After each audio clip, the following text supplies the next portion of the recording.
pessoal, voltamos com a última aula, dessa série de aulas que nós gravamos sobre energia e hoje para falar de um aspecto muito importante do setor energético, que são as energias alternativas, Em grande parte elas são renováveis e elas têm um caráter ambiental muito mais positivo, são consideradas de baixo impacto ambiental e são muito mais sustentáveis. E quando você fala de sustentabilidade, a importância é que elas ficarão aí para as próximas gerações utilizadas, não são energias, em grande parte não são energias esgotáveis, Elas são renováveis em tempo humano. E começa a falar sobre a agroenergia, que são as energias produzidas a partir de vegetais, de biomassa. E aí se destaca no Brasil os biocombustíveis, O álcool combustível e o biodiesel, que foi uma produção mais recente no país. Qual que é a vantagem dos biocombustíveis comparados ao petróleo, que é uma energia convencional? O petróleo você prospecta ele no subsolo, queima ele para gerar uma energia e emite um CO2 que você não consegue recuperar ele na atmosfera. Você não consegue voltar com ele, para o subsolo. Já os biocombustíveis são diferentes, como você pode ver, nesse esquema aí ao lado. Ao queimar um biocombustível, você emite CO2, mas em compensação, a planta que você vai plantar para produzir um novo biodiesel, um novo álcool combustível, ela sequestra esse CO2 na atmosfera, tá? Então a queima do combustível, da biomassa, o CO2 que é liberado é parte daquele que foi capturado da atmosfera num processo de fotossíntese, de crescimento da planta. Então quando a planta vai crescendo, ela sequestra o CO2 de novo da atmosfera. Em resumo, pessoal, quando você queima um biocombustível, você não altera a taxa de CO2 da atmosfera, ao contrário do petróleo. Pessoal, a história dos biocombustíveis no Brasil, em especial do álcool combustível, que ganhou muita força no setor de produção energética no Brasil, ele começa no Programa Nacional do Álcool, mais conhecido como Proálcool, que foi o bem-sucedido projeto criado em 14 de novembro de 1975.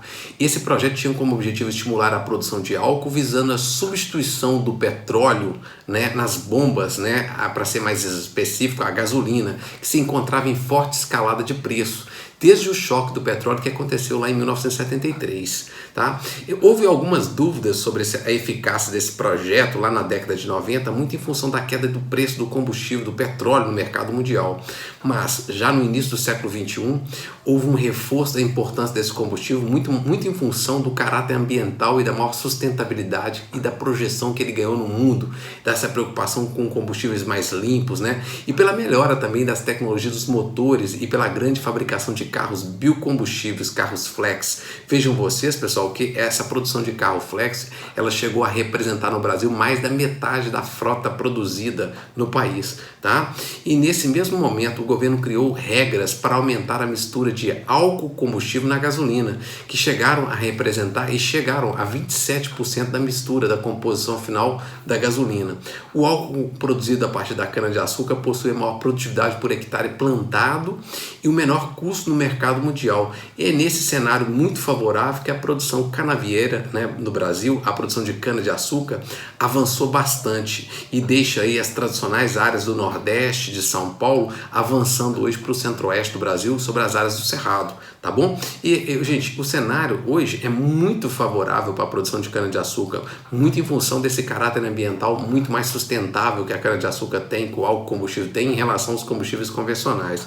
E como vocês podem ver aí, pessoal, nessa tabela aí ao lado, outra grande vantagem do etanol brasileiro comparado aos etanóis que são produzidos no mundo, eu fiz uma comparação aqui nessa tabela aqui com os Estados Unidos, vocês podem perceber aí do lado, tá? Enquanto o nosso etanol reduz em 20% as emissões de CO2, o etanol norte-americano, que é produzido a partir do milho, ele reduz em só 20% a emissão de CO2, tá?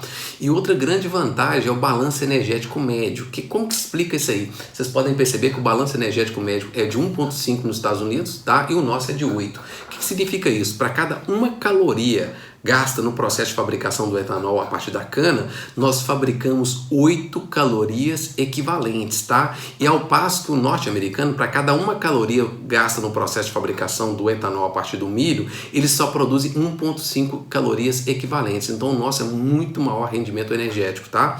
Outra grande vantagem é a produção por hectare plantado. Nós produzimos 6.500 litros por hectare plantado, ao passo que o norte-americano é de 3.300 10.100 litros apenas por hectare plantado. O nosso rendimento é o dobro do deles, mais que o dobro, tá? E outra questão é o custo. O nosso tem um custo de 0,42 centavos de dólar, né? E ao passo que o deles 0,56. Então o nosso é mais barato, reduz muito mais a emissão de CO2, tá? E tem um balanço energético melhor. Então são muitas vantagens comparadas ao etanol produzido a partir de milho, tá? E sem falar, pessoal, que o milho é alimento e a cana-de-açúcar ela tem uma utilidade muito maior aí para a produção de açúcar, tá? E ela não é considerada um alimento da mesa do brasileiro, tá bom? Outra questão importante, pessoal, vocês podem perceber aí, o mapa está mostrando, os gigantes na produção de etanol no mundo são o Brasil e os Estados Unidos. Eles controlam quase que mais de 90% da produção mundial, ao passo que a Europa entra com uma produção significativa, em torno de 3%, e a China 4%, tá? E os outros países no mundo 2%, tá bom? Então, basicamente, o mercado de etanol é controlado pelo Brasil e pelos Estados Unidos. Pelo Brasil com a produção a partir da cana-de-açúcar e os Estados Unidos a partir do milho. Pessoal, esse outro mapa aí mostra as áreas que estão produzindo os biocombustíveis no Brasil. Vocês podem perceber que os biocombustíveis, o álcool é o principal combustível produzido aí nesse mercado, tá bom? Ele é produzido principalmente no Nordeste, em São Paulo, e hoje é um avanço dessa produção aí, ó, vocês podem perceber, em direção ao Centro-Oeste do Brasil, sendo que a Amazônia e a região do Pantanal Mato Grossense são áreas protegidas, né, contra esse tipo de produção. Então não é permitida a produção de biocombustíveis nem na Amazônia e nem ali no Pantanal. Isso é para evitar que essa expansão da cana-de-açúcar chegue nesses biomas e degrade esses biomas, tá bom? Pessoal, além da produção do álcool combustível, se tornou muito importante no Brasil a produção do biodiesel, né? Ela vem se tornando muito importante, tá? Eu queria contar um pouco da história do biodiesel também para vocês, tá? Os primeiros estudos para a criação de uma política para o biodiesel no Brasil se iniciaram em 2003, mas somente em dezembro de 2004 o governo federal lançou o Programa Nacional de Produção e Uso do Biodiesel, o PNPP. Tá? E a sua mistura ao biodiesel fóssil teve início em 2004, isso em caráter experimental, e em 2005 e 2007 o teor passou a ser de 2% na comercialização voluntária. A obrigatoriedade só veio com o artigo-lei em 2005, tá? O artigo 11.097, que introduziu o biodiesel na matriz energética brasileira definitivamente, e em janeiro de 2008 entrou em vigor a mistura legalmente obrigatória de 2%. Esse biodiesel é chamado de B2 nas bombas, tá? E em todo o território nacional isso passou a ser uma regra. Com o amadurecimento do mercado brasileiro, esse percentual foi sucessivamente ampliado e até um percentual de 12% que foi atingido somente nesse ano de 2020, tá? Então, hoje, legalmente, o diesel comercializado aí, ela tem uma mistura de biodiesel, né, na sua composição que pode chegar a 12%, tá bom? Isso por lei, garantido por lei. Agora falando um pouco sobre o biodiesel, ele é um combustível renovável, produzido a partir de óleos vegetais e é um combustível ecologicamente correto e biodegradável. Essa é a vantagem dele em relação ao diesel convencional. Ele é chamado de óleo diesel premium, né? Menos poluente e contém baixo teor de enxofre na sua queima. Pessoal, como vocês podem perceber nesse mapa aí, o biodiesel pode ser produzido a partir de várias formas, né, vários tipos de vegetais. No Nordeste, por exemplo, se destaca a produção a partir do babaçu e da mamona, né? Lá no norte do país ele é produzido a partir do dendê. Aqui na parte central do Brasil ele é produzido a partir da soja, da mamona, do algodão, do caroço de algodão. Aqui no Sudeste ele é produzido a partir do óleo de girassol. Lá no Sul é muito mais produzido a partir da soja, do algodão, do girassol e da canola. Então tem essa diversidade no Brasil hoje para se produzir, tá? Esse outro gráfico aí mostra a produtividade de óleo no mundo por hectare plantado. E o Brasil consegue a maior produtividade do mundo. Vocês podem perceber que ele consegue próximo de 5 toneladas, né, de diesel combustível, de biodiesel combustível, por hectare plantado, tá bom? Então isso garante ao Brasil também um custo menor na produção desse combustível, tá bom? Agora, apesar desse baixo custo, dessa maior produtividade por hectare plantado, o biodiesel está muito aquém da produção de álcool combustível. E o mercado de biodiesel no mundo ele é dominado pela União Europeia, que chega a ser 75% da produção mundial.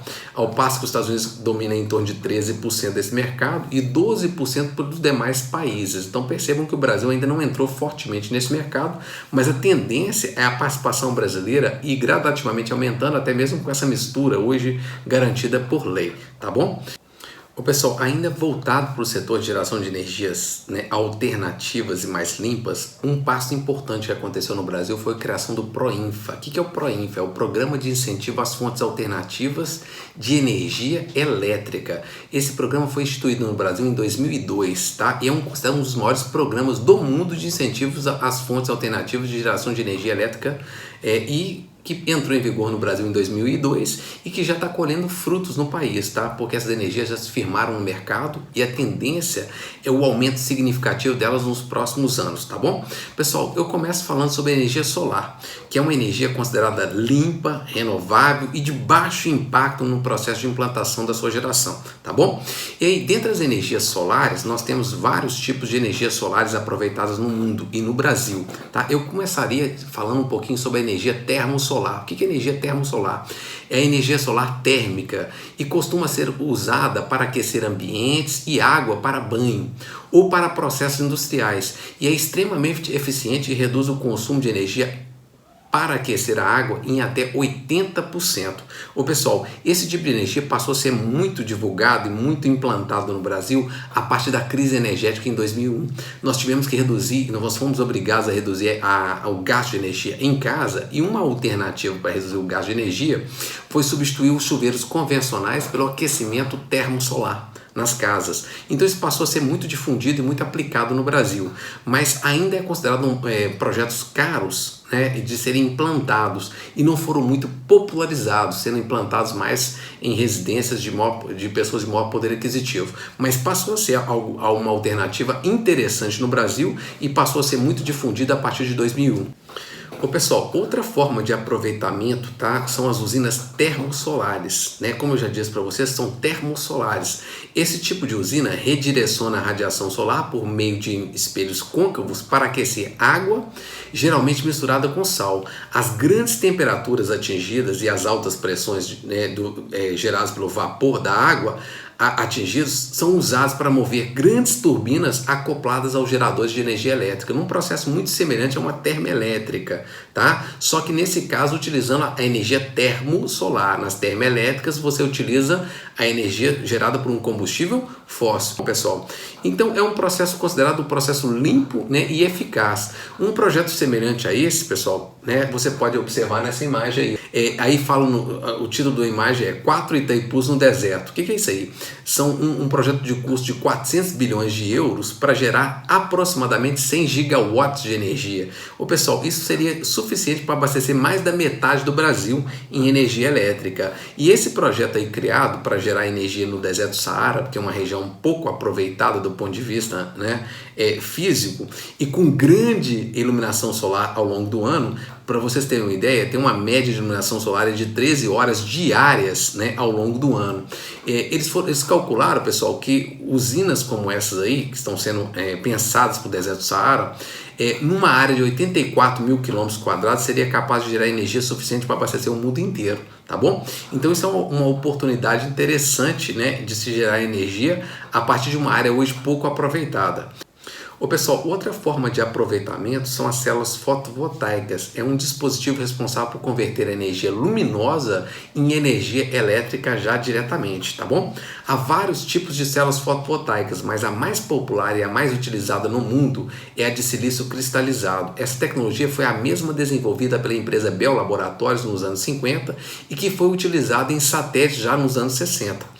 O efeito fotovoltaico foi observado pela primeira vez pelo físico francês chamado Alexandre Edmond em 1839 e devido à sua similaridade foi confundido na época com o efeito fotoelétrico. Só fazendo uma comparação, o efeito fotoelétrico é a emissão de elétrons por um material geralmente metálico quando exposto à radiação eletromagnética para que os seus fótons energizem os elétrons do material. O efeito fotovoltaico é o surgimento de uma tensão elétrica em um material semicondutor, quando este é exposto à luz visível.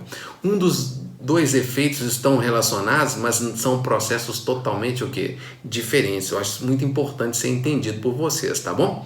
Pessoal, a maior usina solar no Brasil em operação desde janeiro de 2020, ela foi batizada de Usina Solar de São Gonçalo e ela está localizada no estado do Piauí. Essa usina tem hoje a capacidade operacional de 775 megawatts de energia gerada, tá? Instalada, e possui uma extensão para aumentar sua capacidade em 133 megawatts, prevista para acontecer ainda este ano, tá bom? Pessoal, as usinas de energia solar no Brasil, atualmente existem 73 usinas solares em operação no Brasil, e que no total somam 2 gigawatts de energia instalada. Isso equivale a mais ou menos hoje 1,2, 1,5% da energia gasta no país. Então aquela energia que antes a gente não dava tanto significado para ela, ela já ultrapassou, por exemplo, em geração de energia, a energia termonuclear. Então ela já equilibrou, ela já empatou com a energia termonuclear, assumindo aí o posto de 7ª energia mais importante na geração de energia elétrica no país. E a tendência nos próximos anos é uma forte expansão dessa energia, tá? Visto o custo cada vez menor da fabricação dos painéis fotovoltaicos e também, pessoal, a eficiência desses painéis vem gradativamente também o quê? Aumentando. Pessoal, outra energia importante, né, no Brasil, já assumiu um posto importante no Brasil, foi a energia eólica. Ela vem aumentando muito sua capacidade de geração nos últimos anos. E olha que surpresa, o Brasil atingiu o 8º lugar no ranking mundial de energia eólica. O Brasil ultrapassou em 2017 o Canadá nesse ranking mundial de capacidade instalada, né? E vem gradativamente aumentando. E a tendência é aumentar ainda mais essa geração nos próximos anos. Pessoal, como vocês podem observar nesse mapa aí do lado, estudos realizados no Brasil fizeram um levantamento das áreas de maior potencial de geração de energia eólica. E a maior área de potencial de geração de energia eólica estão aí destacadas em cores mais escuras. Como vocês podem perceber, é a região litorânea do Brasil setentrional, tá? Ali é a parte litorânea do Nordeste setentrional, é a área de principal capacidade de geração de energia. Nós temos uma parte também no sul do Brasil e uma parte aqui pegando aí a parte central do Nordeste e o norte de Minas Gerais, tá bom? Então essas são as áreas de principal potencial de geração no Brasil. E esse outro mapa aí mostra as áreas que estão mais produzindo energia na atualidade. Se destaca hoje em produção o estado do Maranhão, o estado do Piauí, o estado do Ceará, tá? O estado do Rio Grande do Norte, principalmente os estados que estão localizados na parte setentrional do Nordeste, tá bom? E além deles, os estados do sul do Brasil, que hoje têm aumentado sua capacidade de geração. E aí, pessoal, vocês podem perceber o histórico da capacidade instalada, ele vem aumentando muito rapidamente desde 2005, chegando aí a uma capacidade de 18 gigawatts de energia instalado na atualidade, o que representa aí algo em torno de mais ou menos aí 10 a 11% da geração de energia elétrica hoje no país, tá bom, pessoal? Essa imagem aí do parque, né, eólico de Murici, em Fortaleza, tá? Só para a gente ter uma imagem desse parque aí. E outra questão importante, só para a gente fechar esse assunto aqui. Pessoal, olha esse gráfico aí ao lado, está mostrando a matriz elétrica brasileira em 2019 e sua projeção para 2029. Acho que vale a leitura dessa matriz, tá bom? Vocês podem perceber que ainda vai, lá em 2029, ser mais importante na matriz elétrica brasileira a energia hidráulica, mas perdendo participação. As PCHs, que são as pequenas centrais hidrelétricas, tendem a manter sua participação na geração de energia. O gás natural vai dar um salto aí de 7% para 14% da geração de energia elétrica no país, tá? Outras fontes aí, menos importantes, saltam de 9%, vão ter uma queda de 9% para 6%. A energia eólica, como eu disse para vocês, ela tem uma projeção de aumento significativo nos próximos anos, saltando de 9% para 16% da participação da matriz elétrica brasileira. E as biomassas têm uma tendência de manter, perdendo um pouco de participação. Essas biomassas entram aí principalmente o bagaço da cana, a palha de arroz, tá? O biogás. E esses 2% aí, pessoal, da energia solar, eles vão saltar para 8%. Então, daria um destaque aí, principalmente para a energia eólica, que salta de 9% para 16%, e a energia solar, que salta de 2% para 8% nos próximos anos, tá? Na próxima década. Isso é muito importante para tornar a nossa matriz energética aí mais limpa e mais sustentável, né? Tanto a energia eólica participando quanto a energia solar, tá bom? E, pessoal, vocês podem perceber, outra energia que vale a pena a gente mencionar é a energia geotérmica. Essa eu vou mencionar mais rapidamente porque ela não possuímos no Brasil uma capacidade geotérmica de geração de energia. Esse tipo de energia é gerado em áreas vulcânicas e está relacionado com aqueles jatos de água quente, os geysers, né, que lançam aquela água a altas temperaturas, né, e essa água pode ser a altas temperaturas, esse vapor d'água a altas temperaturas que são lançados nos geysers, eles podem ser canalizados e podem ser direcionados para gerar uma turbina que está acoplada a um gerador de energia, gerando uma energia limpa e renovável. Uma pena, né, que o Brasil não tenha esse tipo de capacidade de geração, mas por outro lado, os países que têm convivem também com outros tipos de problemas, que são os terremotos, os vulcanismos, tá? Então eu não invejo muitos países que têm essa capacidade de geração. Vocês podem perceber que a geração de energia geotérmica ela está concentrada nos Estados Unidos, nas Filipinas, tá? Na Nova Zelândia, no México, que são países que estão nos limites das placas tectônicas, são áreas instáveis e que convivem com muita atividade vulcânica. Então, normalmente a energia geotérmica é aproveitada nos mesmos locais que são áreas vulcânicas. É importante a gente lembrar, tá bom? Ô pessoal, um país que aproveita bastante isso, vocês podem perceber nesse mapa aí, é a Islândia, que ela é cortada por grande quantidade de, né, ela está no limite entre a placa norte-americana e a placa euroasiática, e essa posição geográfica de limite de placa confere ao país uma grande quantidade de atividade vulcânica e de geysers que, né, possibilita esse tipo de produção geotérmica, tá bom? Pessoal, e aí uma foto também de uma usina geotérmica em funcionamento lá na Islândia com a capacidade de 2,7 megawatts de energia instalada, né, que é uma quantidade de energia significativa. Para fechar essa aula, né, aqui falando sobre energias alternativas, eu queria mostrar para vocês um gráfico, tá? Uma matriz, né, uma evolução da matriz energética mundial com projeção para meados do século XXI. Então, vocês perceberem bem nesse gráfico aí, mostra aí, por exemplo, a matriz energética do mundo no século XV. Como que ela era? Ela basicamente composta por energia à base de tração animal e biomassas. São as biomassas, nesse caso, são as biomassas tradicionais, como a lenha, por exemplo, o carvão vegetal, tá bom? Que eram muito utilizados no passado. Aí, como vocês podem perceber, em meados do século XIX já entra forte na matriz mundial o carvão mineral. E já no início do século XX já entra o petróleo com uma participação significativa. No final do século XX nós temos aí a tração animal ainda sendo utilizada, as biomassas sendo representadas com um percentual pequenininho, tá? O carvão vegetal aí, o carvão mineral, perdão, tá? E o petróleo e a energia nuclear já surgindo como uma possibilidade de grande capacidade de geração de energia, tá? E o gás natural. E aí, em meados do século XX, o que você percebe? É nítido, pessoal, a mudança da matriz energética lá pautada, né, em dois tipos de energia para uma matriz muito mais diversificada. Qual que é a vantagem de você ter uma matriz mais diversificada? Você tem uma matriz mais segura, né? E se uma energia dessa aí entrar em colapso, se faltar um tipo dessa de energia, você tem outras energias para entrar para compor a sua fonte de energia. Então essa é uma tendência mundial. Bom, pessoal, então nós encerramos essa série de aulas sobre energia com essa previsão aí dessa matriz energética, projetando uma previsão até otimista para o final do século, com maior participação de energias limpas, renováveis e mais sustentáveis. Como vocês podem perceber, uma forte participação das biomassas modernas, como o biodiesel, o álcool combustível, o biogás produzido a partir da decomposição de lixos orgânicos, tá? Em aterros sanitários, a participação forte da energia solar. Então nós ficamos aí com mais essa série de aulas, tá? E encerramos por aqui. Obrigado pela atenção de vocês e me ajudem a divulgar esse vídeo aí. Um abraço a todos e até a próxima aula.